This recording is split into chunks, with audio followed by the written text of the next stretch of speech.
Hello and welcome to our second class in our Parenting with Empathy series. I am Jennifer and this will be, I will be your instructor for this class.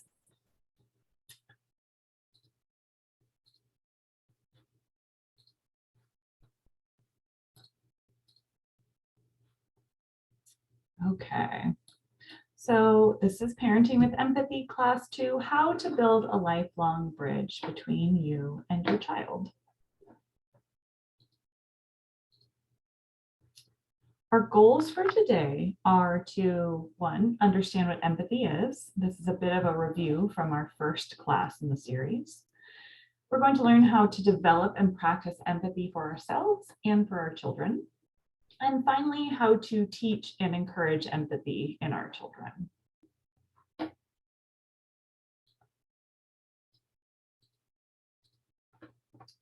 So let's review a little bit from last class and talk about what is empathy. Empathy is the ability of parents to perceive the emotions, needs, and desires of our children to be able to respond in a nurturing way and keeping the positive welfare of our children in focus. Empathy is not the same as sympathy or pity or sadness for another. It is actually feeling into how our children are experiencing the world. And empathy is extremely important in parenting to be able to intuit our children's needs and to help them develop a sense of empathy and compassion for others. This is an incredibly important life skill and will take your children very far in their academic lives and in their social emotional lives into their adulthood. Let's also review the essentials of parenting with empathy. So an empathetic parent meets their children's needs. And if you think back to last class, our needs as human beings are very complex. And we use the handy acronym SPICES to remember the 6 categories of human needs. S stands for social. P stands for physical. I stands for intellectual. C stands for creative. E stands for emotional. And finally, the second S stands for spiritual.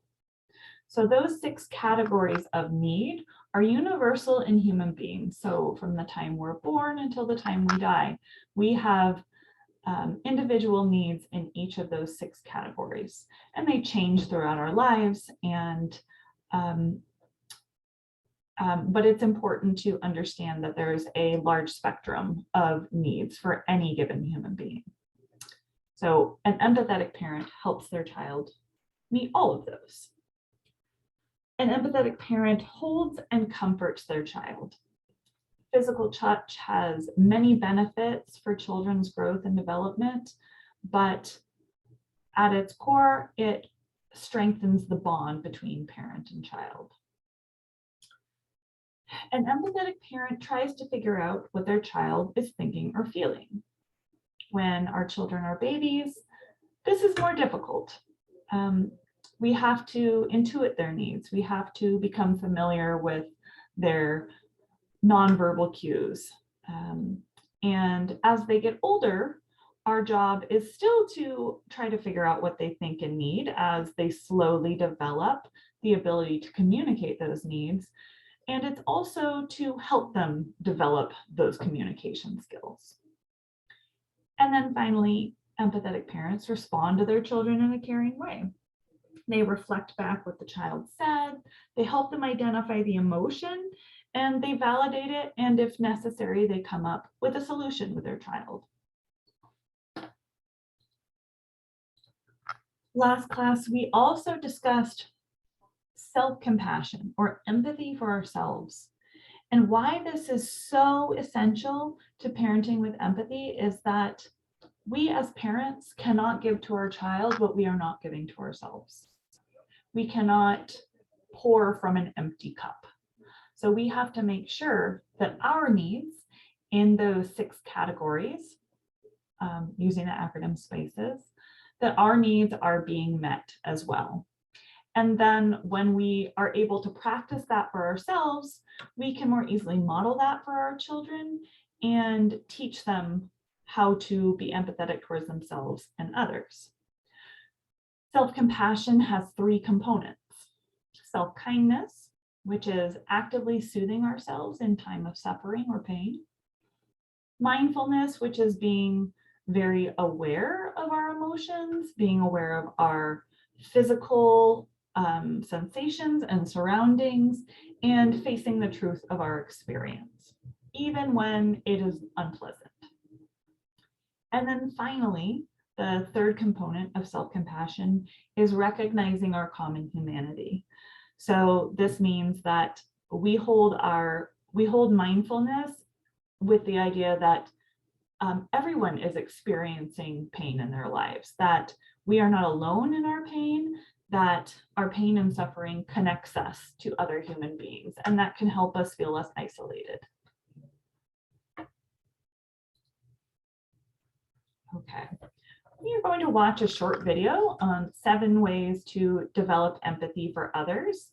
And I will quickly go through the list here and give you a preview of what you'll see. So number 1, listen with the intent to understand. So instead of trying to bring your own opinions into a conversation, listen first and foremost to understand where the other person is coming from. Use empathetic language. That's reflecting back how someone feels and what they, and connecting to what they are going through. Number 3, don't be judgmental. Number 4, practice curiosity about others. Number 5, challenge your prejudices or the things that you assume about other people. Number 6, look for commonalities instead of differences with others. And then number 7, avoid labeling people. Okay, we're going to share.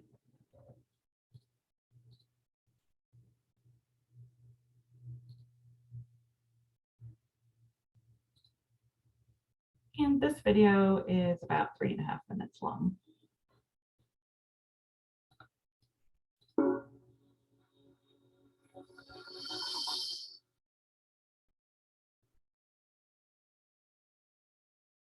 One of the 4 traits of the customer service masters is empathy. Empathy is the ability to put yourself in the other person's position, to feel and understand what they're experiencing. Empathy combined with technical ability is a powerful formula for success at work. Here are some ways to be more empathetic. Number 1, listen. Truly listen to the other person. Listen with the intent to understand them. Stop your mental clutter, put down your smartphone, and really listen to the other person. To make this work, when we listen, we must also be willing to open up, to share our innermost thoughts and feelings. It's a process of give and take. Number 2, use empathetic language. Phrases such as, I'm sorry that happened to you. I don't blame you for feeling that way, or I'm sure I'd feel the same way if I were in your position, can help us reflect on the other person's experience. Of course, the words and phrases themselves don't do the trick. You must be sincere in saying them. The act of saying empathetic words and phrases can serve to make us more aware of what our brothers and sisters are experiencing. Number 3, don't be judgmental. As one human to another, that's not really our job. Understand that we all approach life from a unique perspective, that no one's experience is the same as another's. Number 4, practice curiosity about others. Part of being empathetic is being interested in other people. Ask questions about where they're from, their beliefs, their values, without being judgmental. Let them talk without jumping in with your own perspective. Number 5, challenge your own prejudices. Just because you believe something doesn't mean it's true or the only truth. Author Tom Kita says it very well in the title of his book, Don't Believe Everything You Think. Put yourself in situations where you might hear philosophical or political discussions that differ from your beliefs and just listen. Number 6, as with compassion, look for commonalities instead of differences. Make no mistake about it, each of us is unique. We have many differences between us. We also have a lot in common. Number 7, avoid labeling people. It's a lot easier to hate a label than a person. When we get to know each other as people, not as Democrats or Republicans, Christians or Muslims, blacks or whites, or whatever opposing labels you choose, we realize that in spite of our differences, we're all connected. many ways. Working on building empathy has all kinds of benefits. Children who are taught empathy are less aggressive, have lower levels of stress and depression, and do better academically. Empathy is a foundation for morality. In the presence of empathy, cruelty cannot exist. Empathy can head off conflicts before they even start, prevents conflicts from escalating, and is a key component in conflict resolution. Empathy builds trust. It helps build stronger relationships, and it reminds us that people are not machines, they have feelings. If we're going to be masters of customer service, whether in IT or any other field, our ability to empathize with our fellow humans is a key to success in today's workplace.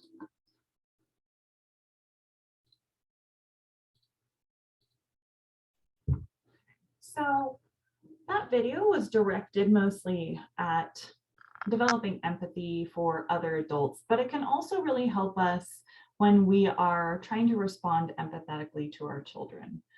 We can listen with the intent to understand. We can really listen to the words our children are saying without trying to jump in and solve their problems or minimize them.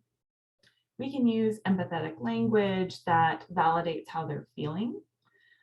We can refrain from judgment and really become curious about, what is their experience? We might think we know as their parents, but if we become more curious, we might find out even more. Challenge our own prejudices and look for commonalities instead of differences, and avoid labeling our children as well. But our job as parents when teaching our children is not just to show them empathy, but to teach them how to develop that within themselves and how to express that to others. So the rest of this class will give you some ideas on how to teach our children to be more empathetic.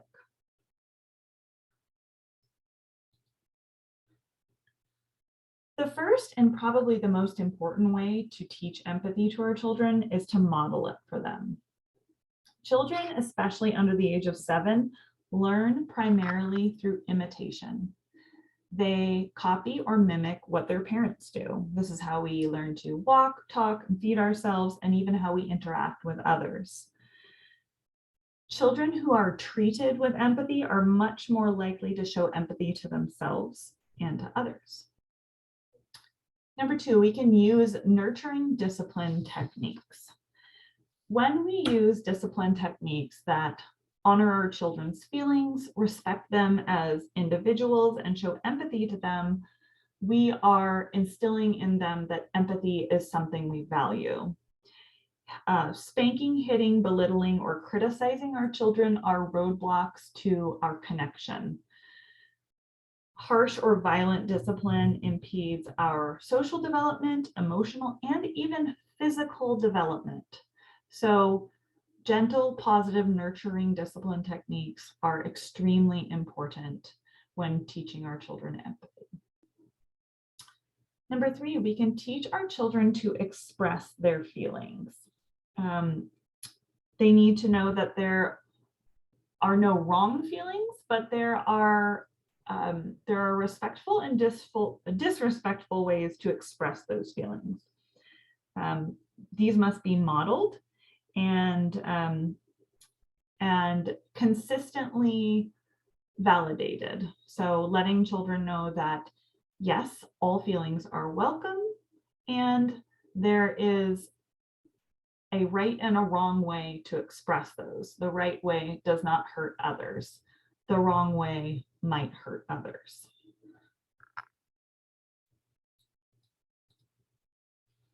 Number 4, we help our children identify and honor their feelings. Teaching children to be able to name their feelings is incredibly important. This helps them develop emotional regulation. As they get older, they will be able to soothe themselves. If a child is able to name, wow, I'm feeling really frustrated right now, and then make a connection to some of the tools that their parent has taught them to work through their frustration and handle their big emotions with some self-compassion and thoughtfulness, then children are more likely to use their healthy self-regulation tools as they get older, instead of just taking their feelings out on others. We also honor what they say, even if we don't agree with it. So instead of saying something like, oh, that's all in your head, or that's dumb, we can say, okay, I understand that you are feeling blank. I don't agree with that, but I understand that you're feeling that way, and that's okay to feel that way.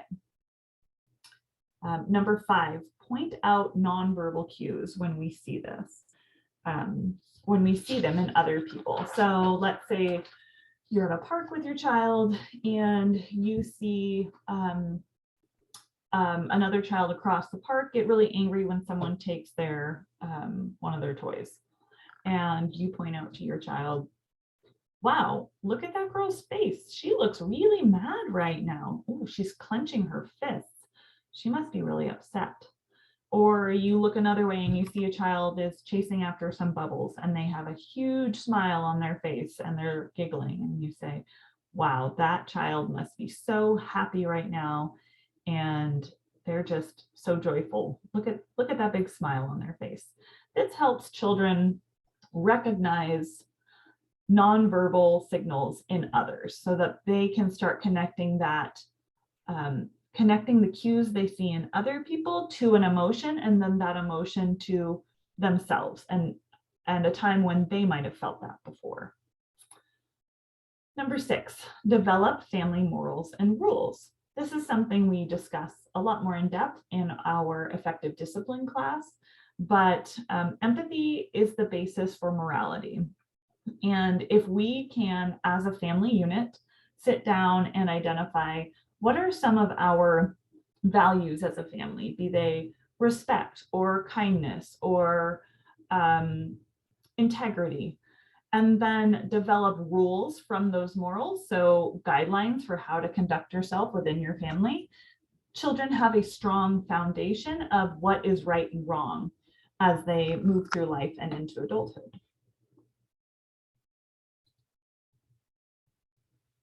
Number 7, teach children responsibility.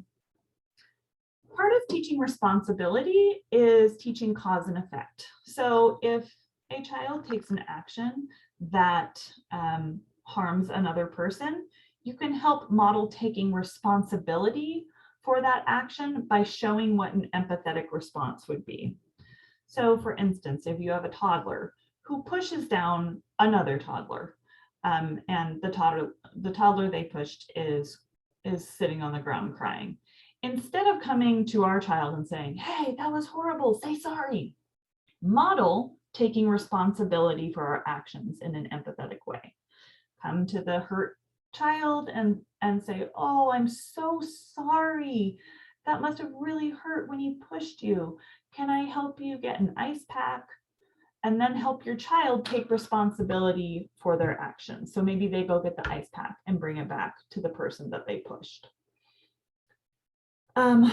Number 8, teach children to care for pets and plants. This teaches children to care and respect for the well-being of something or someone more vulnerable than them. When children see that they have some power and autonomy in their actions, that, hey, my actions can actually serve another person. I can care for someone who is someone or something that is dependent on me. This builds a sense of responsibility towards how we treat others. And then finally, observe others. So when you're out and about in the world, point out acts of kindness and empathy. Help your child see the good in humanity and in the world around them. Okay. And finally, teach the golden rule. Treat others the way you want to be treated. This is perhaps as important as modeling empathy. Okay, we are going to watch a longer video that gives you a few more ideas on how to raise a secure child with empathetic parenting.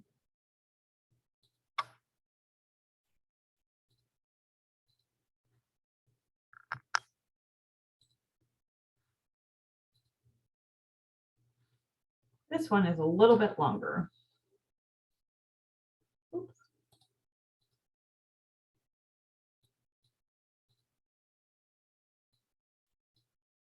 Most parents that I know want to raise happy, healthy kids. So how do you raise a secure child parenting with empathy?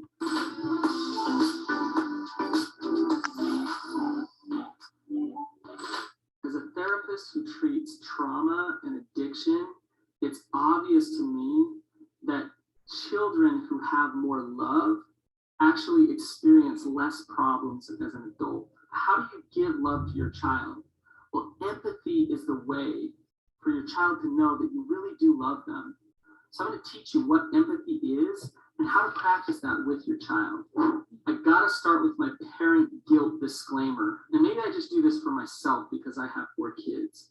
But when I talk about being a better parent, oftentimes it can make you think about all of the things that you're failing at as a parent. The truth is that if you're watching this video, you're probably a pretty good parent. So notice that parent guilt come up, realize that it's going to be there. You're not a perfect parent. Nobody is. Put it to the side so we can learn together and learn how to empathize with our children. I'm going to give you specific things that you can do to connect to your children. If you practice these things and they work, then please remember to like this video and subscribe to my channel. There's nothing more that will make a child feel loved than empathy. Empathy is connecting with a person on an emotional level. It's feeling something with them. It's not feeling bad for them. It's actually feeling something with them. And when somebody feels like you're feeling this with me, you feel understood, you feel seen, you feel validated, you feel important. And when a child feels those things, they feel loved. So I'm going to talk to you about the specific things that you can do to do that with your children, and also about the things that get in the way. You don't have to agree with your child to empathize with your child. Just the other night, my son, my 5-year-old son, was furious at me because I made him put his train set away and go to bed. It was late at night, it was bedtime. We were like an hour past bedtime, but he was mad because he didn't want to put his train away. So I didn't agree that he should be able to stay up and play with his train. However, I could still empathize with him. He had an emotion. He was frustrated, he was mad, he was angry at me. All of those emotions are valid and they're real. If I were him and I wanted to play with my train and somebody were forcing me to put it away and go to bed, then I'd probably feel those things too. In fact, I felt similar emotions like that before. So I can understand why he feels those things. But at the same time, as his dad, I can still put him to bed. It's really important that I still have my boundaries. I know where I stop and he begins. I know what I need to do as a dad and what's best for him, but I can still feel what he's feeling with him. Empathy can take work. It's energy. So when you empathize with somebody, you're actually stopping and making space to connect to them. And it can take energy. And there can be a lot of things that we'd rather do than stop and resonate with somebody, especially if they're feeling pain or sadness or anger. We might not want to stop and connect to that. But when we do, it shows love. So one of the things that we do to avoid empathy is we just fix it. If you just fix everything for your child all the time, that's not good for them. You might be alleviating their pain, but one, they're not learning how to work through the challenge. And two, they're not feeling connected to you. You're fixing it because you're uncomfortable. You're uncomfortable that they're uncomfortable. So instead of just fixing it, empathize with them and teach them how to fix it themselves. Here's a rule as a parent that works across the board all the time. Never tell your child that they shouldn't be feeling what they're feeling. It happens all the time.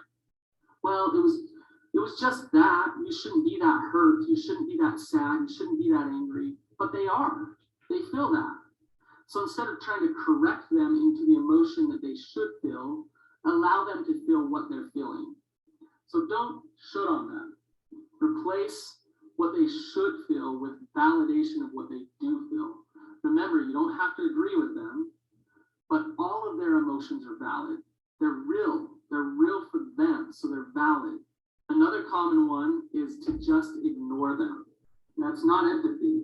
It's a defense mechanism for us to just shut them out, to just not even acknowledge that they're there, not acknowledge that they're feeling anything. Now, I get it. I get it that kids can get wearing and they're always feeling emotions.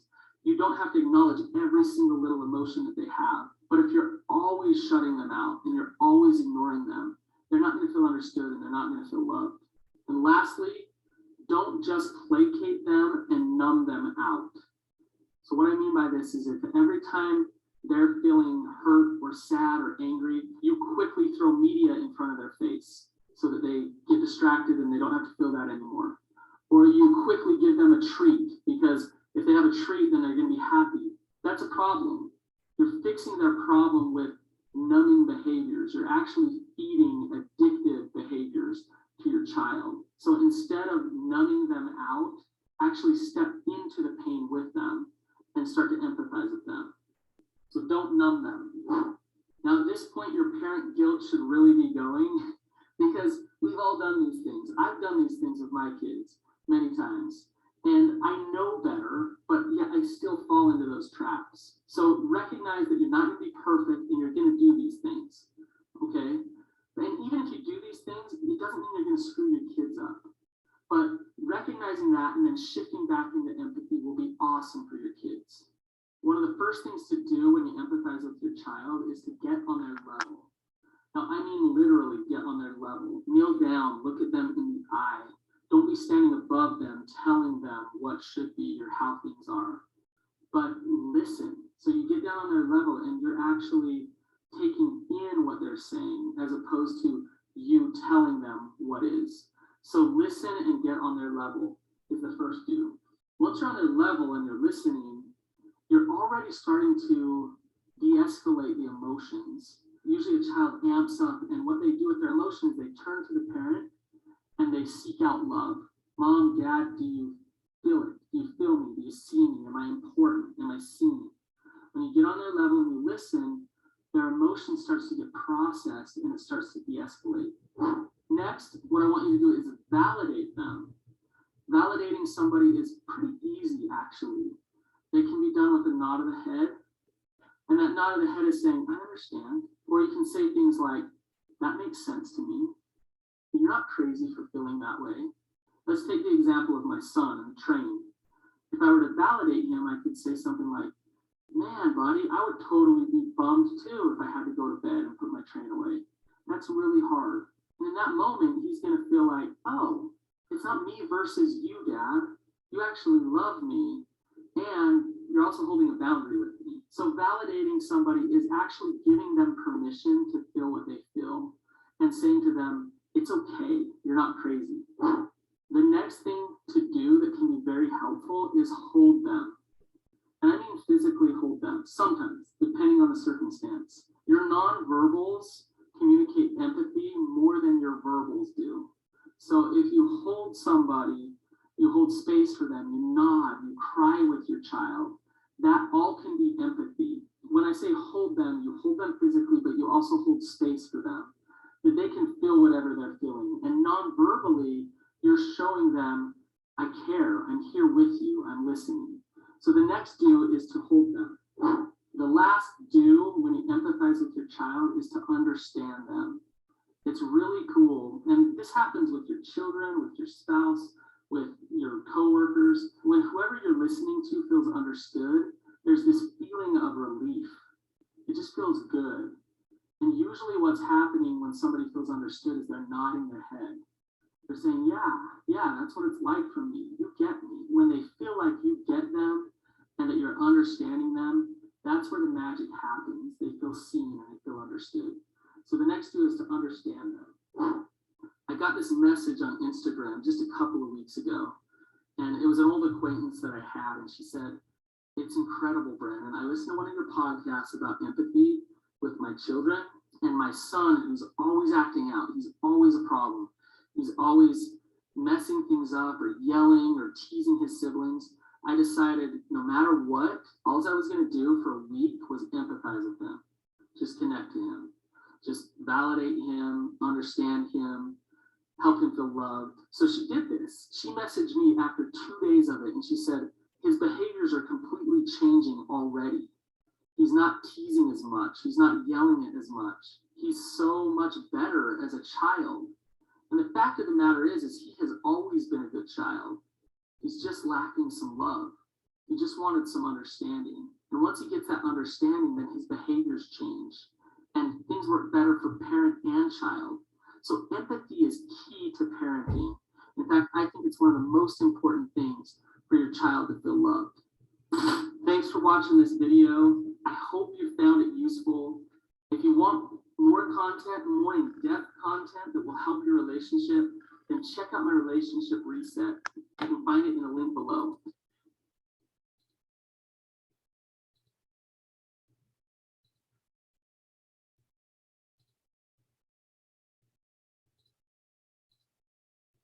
Okay, I hope that that video gave you some good ideas on how to parent with empathy and how to teach our children empathy. This is our last slide here, and this is for parents who feel like they have tried parenting with empathy, but it's not working. And the reality is that empathy and parenting with empathy in mind doesn't fix our child. They're still going to go through life. They're still going to experience pain, and we're going to be along for the ride. So the goal of teaching empathy to our children and parenting with empathy is to connect to them and to give them a lifeline for the times when life is really difficult to deal with. So it won't fix all of your children's behaviors. It won't make life painless, but it can do a few things. It can help your child process their emotions. So our goal is to help our children feel heard and understood, and to help them navigate their emotions, to move through them in a successful way, to have some kind of conclusion at the end. This can eventually calm a child who has strong emotions, but it can take a lot of time and a lot of patience. Like I was saying earlier, empathy can help build a connection to your child. When they feel heard and understood, you are going to be the person that they come back to. This can help throughout their childhood, and especially in the tumultuous teen years, when your children are really looking for, where is my grounding place? If you parent with a foundation of empathy, your children are going to think of you and your love as a safe haven for them that they can return to whenever life gets rough. Remember that you are your child's coach, their guide, their teacher, and parenting with empathy is a process. It doesn't happen naturally, especially if we did not experience empathy from our own parents. Just when you think empathy is not working, it probably is. It's just planting seeds that will grow at a later time. In a few years, your children or your child will know how to process and navigate their emotions better, and they'll be much more self-sufficient in doing it, but they'll still have that connection to you.